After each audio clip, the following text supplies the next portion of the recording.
빌 제임스의 성공 곡선은 공식처럼 모든 구간에 적용된다. 생물학적으로 가장 두뇌 처리 능력이 높은 순간은 10대 후반이다. 올림픽에서 신체적으로 가장 뛰어난 기량을 보여줄 수 있는 나이는 20대, 그리고 수학학자, 물리학자로 등장할 수 있는 최고의 나이는 30대다.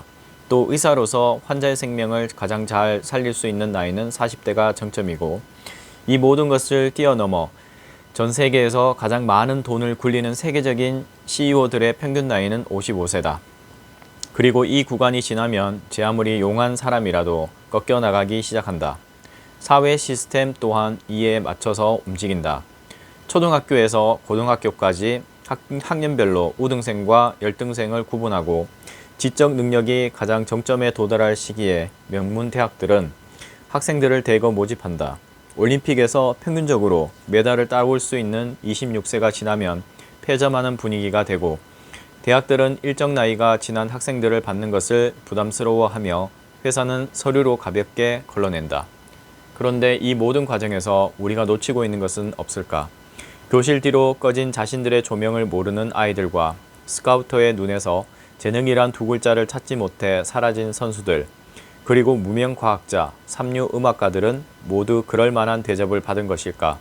그들은 노력을 리베라처럼 하지 않았거나 부족했기 때문일까?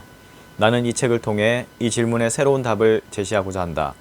그러기 위해 우리는 심리학자들의 새로운 이론과 실험실을 방문할 것이고, 주목받던 몇몇 아이들 뒤로 꺼져버린 아이들의 조명을 다시 켤 것이다. 왜 동양인들은 미국으로 건너가면 수학을 압도적으로 잘하고 아이비리그가 입학 정원 제한을 할 만큼 성적이 뛰어나지만 정작 같은 동양인끼리 경쟁을 시키면 상당수가 별 볼 일 없는 학생이 되어버릴까? 과연 동양인이면 수학을 원래 잘하는 것일까? 노력의 결과는 모두 같은가? 모두가 1등을 선망의 대상으로 바라보는 동안 우리는 우리의 조명을 너무 오랫동안 꺼두고 있었다. 이제 우리가 무엇을 놓치고 있었는가를 만나보자. 매끄러운 성공 곡선의 거짓말.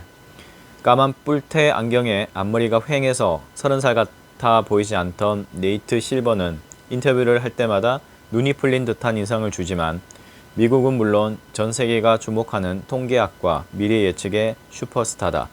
그는 2008년 오바마가 어떻게 승리할 것인가를 구체적인 수치까지 정확하게 맞췄고, 총선에서는 상원 35명 전원의 당선표를 표 뚜껑을 열기도 전에 먼저 내놓았다. 몇몇 저널리스트들은 그에게 신기가 있다고 주장했고, 타임스는 실버를 전 세계에서 가장 영향력 있는 백인으로 바로 진입시켰다. 실버는 우리에게 백악관에 누가 들어갈 것인가와 같은 거창한 질문에 답하기 전에 평균치 고등학교의 한 학급 학생들을 먼저 며칠 관찰해 보라고 주문한다. 자, 이 중에서 장차 누가 의사가 되고 변호사가 되고 기업가가 될지, 또 누가 간신히 입에 풀칠만 하면서 살지 예측해야 한다고 치자. 아마도 당신은 학생들의 학교 성적과 SAT 점수를 볼 테고, 또 누가 친구를 많이 사귀는지도 볼 것이다. 하지만 그래도 당신은 많은 부분을 짐작에 의존할 수밖에 없다. 직관적으로 가장 쉬운 방법은 SAT 점수로 줄을 세운 하버드 대학 합격생들일 것이다. 그러나 이번에도 당신의 예측은 빗나갈 가능성이 높다. 하버드 대학 학장을 지낸 해리 루이스는 당신에게 수많은 학생이 하버드에 들어와서 쳇바퀴 돌듯 1, 2년을 허비하고 나서야 비로소 눈을 뜬다. 이 아이들은 자신이 왜 그렇게 열심히 공부했는지 알지 못한다라는 배신 섞인 답을 들려준다. 오히려 미래의 변호사와 기업가들은 조명이 희미하게 켜져 있던 아이들의 역경 속에서 더 의미 있게 등장할 것이다. 실버가 눈길을 두는 것도 바로 이 시점이다. 그는 어떤 선수가 슈퍼스타가 될지, 누가 백악관을 차지할지, 어떤 후보자가 이 기업을 다시 일으켜 세울지를 판단할 때 우리가 앞서 만났던 직관적인 성공 곡선에 의존하지 않는다. 그렇다면 제임스의 성공 곡선을 다시 가져와 보자. 제임스가 가리켰던 평균치 선수는 27살에 자신의 경력의 절정기를 맞는다. 그래서 스카우터들은 누구나 27 전까지 아름답게 매끄러운 상승 그래프를 그려줄 수 있는 선수를 찾는다.